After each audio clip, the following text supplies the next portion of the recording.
Bonjour, mon nom est Claude Vachon. Alors aujourd'hui, je suis dans Actes des Apôtres, chapitre 13. On va regarder les versets 44 à 52. Donc j'espère que vous avez votre Nouveau Testament et que vous allez prendre le temps de l'ouvrir pour le lire en même temps que moi, parce que c'est un plaisir de lire la parole de Dieu et de regarder qu'est-ce que Dieu a à me dire. Dieu nous parle à travers sa parole. Et les Actes des Apôtres n'est pas un livre uniquement historique. C'est un livre historique. Mais c'est aussi un livre qui nous parle aujourd'hui. Mon sujet, c'est la lumière des nations. C'est le thème que je veux développer. C'est le début du ministère de l'apôtre Paul, qui commence à parcourir l'Empire romain, pour annoncer la bonne nouvelle. Il va de synagogue à synagogue, il se promène de ville en ville. Il va parcourir tout l'Empire d'ailleurs, ou presque, en tout cas c'est son intention, pour annoncer la bonne nouvelle de Jésus. Et voilà qu'ici, dans ce passage, Paul est en train d'annoncer l'Évangile. Il est avec Barnabas et ils sont dans une synagogue le jour du sabbat. Ils proclament l'Évangile, ils parlent de Jésus et les gens sont excités d'entendre quelque chose de nouveau. Paul se sert des Écritures, de l'Ancien Testament, pour faire la démonstration que la parole de Dieu, que l'Ancien Testament, dans la Bible, parle de la venue du Messie, qu'un jour le Messie va venir pour sauver. Et ce Messie, il est venu. Alors c'est ce qu'il est en train de proclamer dans les synagogues. Au verset 44, il est dit, le sabbat suivant, presque toute la ville s'assemblait pour entendre la parole de Dieu. Parce que juste avant, les responsables de la synagogue avaient invité Paul et Barnabas à revenir pour continuer à parler de cette bonne nouvelle. Et ça, ça s'est répandu dans la ville. Et là, c'est vraiment intéressant de voir que les gens sont curieux, qui veulent entendre la parole et que presque toute la ville, c'est pas rien, là. Alors, on ne parle pas juste des Juifs, mais on parle aussi de la population qui est là, qui veut entendre des choses de Dieu, qui veulent entendre la parole de Dieu. Alors, ils vont s'assembler pour entendre cette parole. Mais ça a un effet que les Juifs n'aiment pas. Même dans le temps de Jésus, si vous vous rappelez bien, quand vous lisez les évangiles, Jésus annonce la bonne nouvelle, il fait des miracles, guérit les malades, chasse les démons, il proclame l'Évangile, il parle de la grâce, il parle du pardon des péchés. Il est de plus en plus populaire, il y a des foules qui le suivent et les responsables juifs ne sont pas contents de ça. Alors ils vont commencer à comploter. Ils vont commencer à créer de l'opposition contre Jésus parce que Jésus prend toute la place. Et ces gens-là, bien, ils sont jaloux. Ils ne veulent pas. Et vous connaissez l'histoire. Ils ont réussi à l'amener devant Pilate. Ils ont réussi à l'accuser. Et ils l'ont condamné, crucifié. Bien ça continue. Ça n'arrête pas. Alors on voit au verset 45... Les Juifs, voyant les foules, furent remplis de jalousie. Et ils contredisaient avec des blasphèmes ce que disait Paul. Écoutez, là, on parle de gens religieux. Des gens qui ont à cœur Dieu, la Bible, la Torah, qui ont à cœur le temple. C'est très important. Et vous voyez la jalousie jusqu'où ça peut mener. Il blasphème. Il blasphème contre Paul. Et en blasphémant contre Paul, il blasphème contre le Christ. Parce que Paul parle du Christ, il parle du Messie. Et là, la réaction de l'establishment, parce que Paul ne rentre pas dans le moule de la Torah comme eux l'interprètent, eh bien, ils se mettent contre lui. Ils blasphèment, ils sacrent. Alors, Paul annonce la bonne nouvelle, puis les autres, ils crient, puis ils ne veulent pas l'entendre. Ils étaient remplis de colère. Ils étaient remplis d'une haine violente. Pourquoi? Parce qu'ils se pensent les seuls à avoir droit au salut. Ils se pensent les seuls dans la vérité absolue. Alors pensez-y un petit peu, là. On a toute cette tendance-là, hein, de s'accrocher et d'être protecteur de nos convictions et que nous devenons violents quand les gens commencent à nous contrarier, commencent à dire des choses contraires, différentes de ce que nous croyons. On le voit au niveau politique. On voit comment l'affrontement, comment la haine, la violence se passe. Bien, au niveau religieux, c'est la même chose. Il y a une colère qui monte. Et là, ces gens-là s'opposent à l'apôtre Paul et Barnabas. Alors, Paul et Barnabas vont réagir. Paul et Barnabas leur dirent alors ouvertement, donc devant tout le monde. Parce que là, vous avez vu au verset 44, toute la ville s'assemble. L'affrontement se fait publiquement. Alors, Paul et Barnabas vont répondre publiquement, devant tout le monde. C'est à vous d'abord, là il parle à l'establishment, il parle aux Juifs. C'est à vous d'abord que la parole de Dieu devait être annoncée.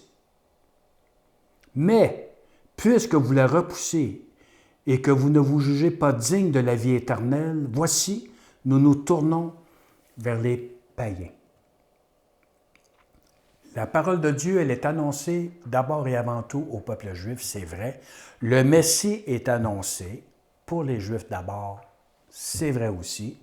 Donc, Paul en est conscient, il prend la peine de leur dire, on est conscient de ce qu'on est en train de faire, on fait ce que Dieu nous demande, de vous parler en premier, on vous annonce la bonne nouvelle, on vous dit que Jésus est le Messie, on vous explique à travers les Écritures que vous avez en main, que Jésus est réellement le Messie, vous le rejetez.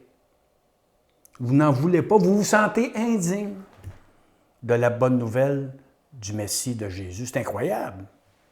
Eux, ils veulent s'attacher à la loi, puis ils veulent s'attacher à leur performance personnelle, puis là, ils pensent que leur rite, que leur liturgie, que leurs dogmes vont les sauver.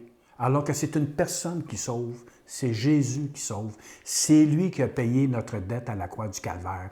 Et c'est ce que Paul cherche à leur faire comprendre, que l'agneau sacrifié pour les péchés, c'est Jésus. Et eux, ils refusent. Ils refusent ça. Toujours dans le verset 46, il dit, on prêche aux Juifs d'abord, ça c'est impérieux, ça c'est notre devoir. Notre devoir en tant qu'apôtre, c'est de prêcher aux Juifs. C'est indispensable, c'est la priorité. Mais Israël perd l'exclusivité du salut. Le salut n'est plus réservé, même d'ailleurs n'a jamais été réservé. Il y avait une raison pourquoi Dieu avait choisi Israël, là. Mais ils perdent l'exclusivité du salut, mais ils conservent le droit au salut, d'être sauvés. Dieu ne les tassera pas parce que les Juifs ont rejeté le Messie ou qu'ils rejettent le message. Dieu ne dit pas, bon ben eux, là, c'est fini, c'est terminé. Non, non. Le salut va demeurer disponible aux Juifs, comme aux païens. Ben oui, parce qu'il dit au verset 26, c'est à vous d'abord. C'est à vous d'abord que cette parole de salut a été envoyée. Donc, ça commence par là. Dieu s'est servi du peuple d'Israël pour éclairer le monde, être la lumière du monde. Ils l'ont refusé. Ce qu'ils ont fait, ils se sont enfermés dans leur religion. Ils ont créé un ghetto spirituel. Ils ont dit, c'est nous qui avons la vérité, c'est nous qui la possédons, puis on ne la donne pas à personne, puis ils ne cherchaient pas à illuminer le monde.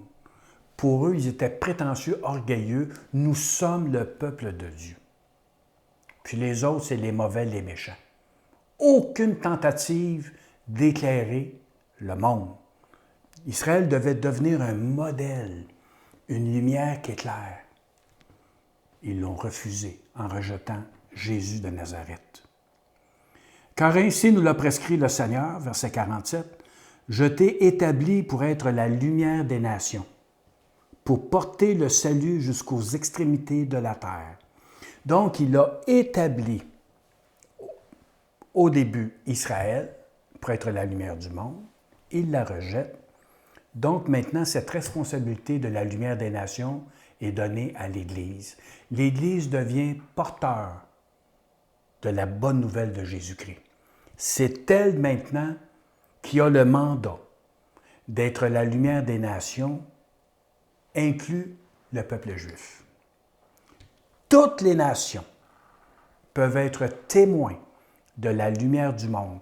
C'est le mandat que l'Église a reçu, d'être lumière, d'éclairer, d'être un modèle. L'Église, chers amis, devrait être un modèle de société au niveau du comportement, des attitudes. Nous, là, on devrait éclairer d'une façon extraordinaire, d'être un modèle pour les politiciens qui en ont tant besoin. Ils n'en ont pas de modèle.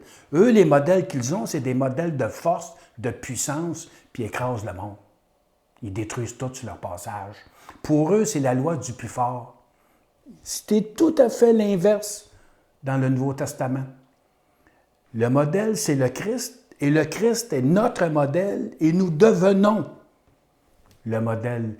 L'Église doit confesser ses péchés et ses manquements lorsqu'elle se détourne du mandat qu'elle a reçu. C'est pas juste de proclamer, de parler blablabla à travers un écran, sur Internet, sur YouTube, à travers nos églises, à travers nos grands spectacles religieux. C'est pas juste ça. C'est d'être un modèle. Qu'est-ce qu'un modèle? C'est une vie transformée. Lorsque nous rencontrons Jésus-Christ et que nous mettons notre regard dans la parole de Dieu, il nous transforme. Pas juste pour notre petit bonheur personnel, mais pour devenir lumière. Lumière dans nos familles, dans nos églises, oui, mais dans nos familles. Lumière dans notre milieu de travail. Lumière partout où nous sommes, chers amis. Pas juste le dimanche matin en train de crier puis de lever les mains. C'est pas ça, être la lumière du monde. Puis quand même qu'on mettra ça sur YouTube, c'est pas ça qui va convaincre puis qui fait que nous sommes la lumière du monde. C'est par des vies transformées. Et c'est ça que Paul cherche à convaincre ces gens-là qui vivent dans une religion structurée, organisée, mais qui étouffe la présence de Dieu, qui ne vivent pas dans la présence de Dieu. Ils vivent dans la liturgie, ils vivent dans des principes, ils vivent dans des dogmes. Ah, c'est vrai, jusqu'à un certain point, ce qu'ils croient. Mais ils n'éclairent pas. Ils sont éteints. Et Paul dit, je t'ai établi, c'est Dieu qui parle, c'est le Seigneur qui parle. Je t'ai établi. Et dans la Bible juive, je trouve ça intéressant, ça dit, afin que tu portes la délivrance. Nous, dans nos Bibles, c'est pour porter le salut, pour porter la délivrance. La lumière délivre les gens de la puissance du péché. Le Christ est venu pour nous pardonner. Il a versé son sang pour que tout notre passé, toute notre vie, tout ce qu'on a fait de vie de détraqué, là, parce qu'on l'a tout, là. On a toutes les petites affaires, là. Le Christ est venu nous pardonner, nous laver, pour transformer nos vies. Pour devenir lumière, nous passons de l'obscurité à la lumière. Et ça, c'est le message merveilleux qui est annoncé à travers l'Évangile. Et Paul, c'est ce qu'il cherche à faire. Il cherche à convaincre ces gens-là qui sont pris dans la religion, qui sont pris dans une structure, puis sortez de là. Puis venez au Christ. C'est lui, le Sauveur. C'est lui, le Messie. Alors la mission maintenant, elle est donnée aux apôtres et à l'Église. Être lumière des nations. Annoncer le salut, annoncer la bonne nouvelle, annoncer la joyeuse nouvelle jusqu'au bout du monde. Son objectif, c'était d'atteindre tout l'Empire romain. Alors nous, en tant qu'Église, notre objectif, c'est d'atteindre les extrémités de la terre. Que toute la terre, c'est gros ça là, entende l'Évangile, entende la bonne nouvelle de Jésus. Tous. Tous les pays, toutes les villes, tous les villages, en campagne, partout. Que le nom de Jésus soit proclamé, qu'il y ait des chrétiens qui marchent dans la lumière et qui éclairent ses voisins, ses amis, sa famille. Partout. C'est ça notre objectif. Partout. Dans les pays arabes, dans les pays asiatiques, en Afrique du Sud, pas juste en Afrique du Sud, en Afrique, En Amérique du Sud, c'est ce que je voulais dire, partout. En Amérique du Nord, partout. Partout, partout. Au Québec, partout. C'est pas partout présentement. Il y a des gens qui n'entendent pas parler. Il faut que l'Évangile soit annoncé partout. C'est son but, c'est sa folie, c'est son obsession. Ça devrait être la nôtre. Être lumière du monde. Les païens, là, parce que là, il y a des païens qui entendent ça, là, des gens qui ne sont pas juifs, là, qui ne sont pas dans la religion juive. Là. Alors, les païens se réjouissaient en entendant cela. Ils glorifiaient la parole du Seigneur et tous ceux qui étaient destinés à la vie éternelle crurent. Alors, il y avait des gens là-dedans que Dieu voulait sauver. Il ne veut pas sauver juste les Juifs, il veut sauver tout le monde. Car Dieu a tant aimé le monde. Pas juste quelques-uns, pas juste une petite clique, une petite gang. Le monde, Dieu a ouvert la porte au monde. Et là, les gens ici sont tout excités, tout énervés de savoir maintenant que le salut est annoncé aussi à eux. Je trouvais ça très beau dans la Bible Bayard, ça dit « Les autres peuples étaient heureux d'entendre cela et ils célébraient l'éclat de la parole du Seigneur. » C'est-tu beau, ça? Ils célébraient l'éclat. Ça a un rapport avec la lumière, ça. La parole du Seigneur, elle est éclatante quand on la laisse libre, quand on ne l'enferme pas dans des lois, des règlements, des dogmes qui étouffent et qui tuent. Elle est vivante, cette lumière, et elle veut se rendre partout. Elle se répand. Alors, c'est à nous, chers amis, de proclamer, d'annoncer la bonne nouvelle et de vivre de cette bonne nouvelle, de la joie du Seigneur. Et les gens qui nous entourent vont être éclairés par l'éclat. L'éclat dans vos yeux, l'éclat sur votre visage. Je rencontre beaucoup trop de chrétiens malheureux, sombres, qui vivent dans la peine, dans la misère, dans la culpabilité, dans l'esclavage. Le Christ est venu nous libérer, chers amis, par la foi au nom de Jésus. Je crois qu'il est venu me pardonner et me libérer pour que la lumière brille, qu'elle soit éclatante. Nous célébrons. Nous, on reste tout le temps dans la mort. Hey, je veux juste vous donner une information. Jésus est ressuscité. Jésus est vivant. Il règne et il nous attend. Tous ceux qui croient en lui, tous ceux qui mettent sa confiance en lui, ont la vie éternelle. Tournez-vous vers lui maintenant. Et regardez l'effet de ça, de cet éclat, de cette lumière. La parole du Seigneur se répandait dans le pays tout entier. Vous vous imaginez? Si nos églises, si les chrétiens deviennent lumineux au Québec, éclatants, notre province va entendre parler de Jésus partout. Il le dit ici, dans le pays tout entier. Tout entier. Pas juste concentré dans des régions. Tout entier. Parce qu'il y a des chrétiens lumineux, éclatants. Je ne parle pas de positivisme mondain puis la pensée positive. C'est pas de ça que je parle. C'est puis de fabriquer de la joie. Ça ne se fabrique pas, ça. C'est Dieu qui met cette joie-là dans mon cœur parce que je suis sauvé et puis pardonné. J'ai une bonne nouvelle à vous annoncer. Il te pardonne, il te guérit maintenant. Et ça, il faut le proclamer et le dire avec force, avec conviction.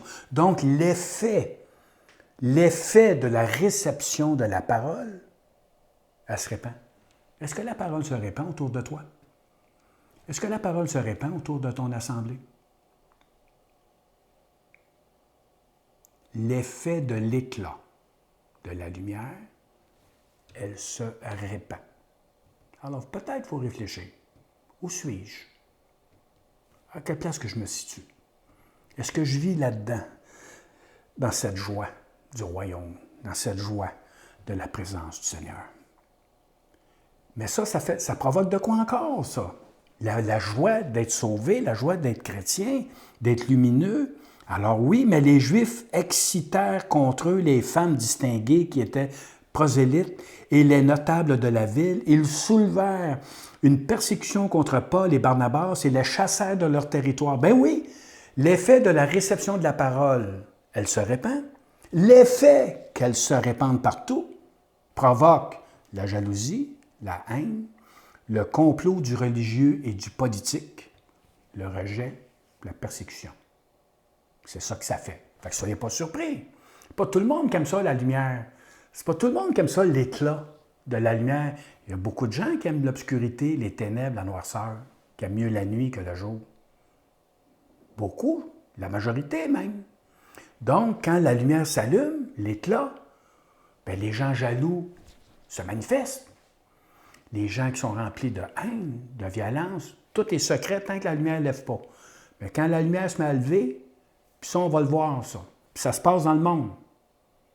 Quand la lumière est de plus en plus lumineuse, quand ça éclaire de plus en plus, il y a de plus en plus de violence, de haine et de persécution. Ça va ensemble. Dans le temps de Jésus, c'était pareil. Puis dans le temps des apôtres, ça continue. Puis dans notre temps aussi. Donc, il y a complot religieux, politique.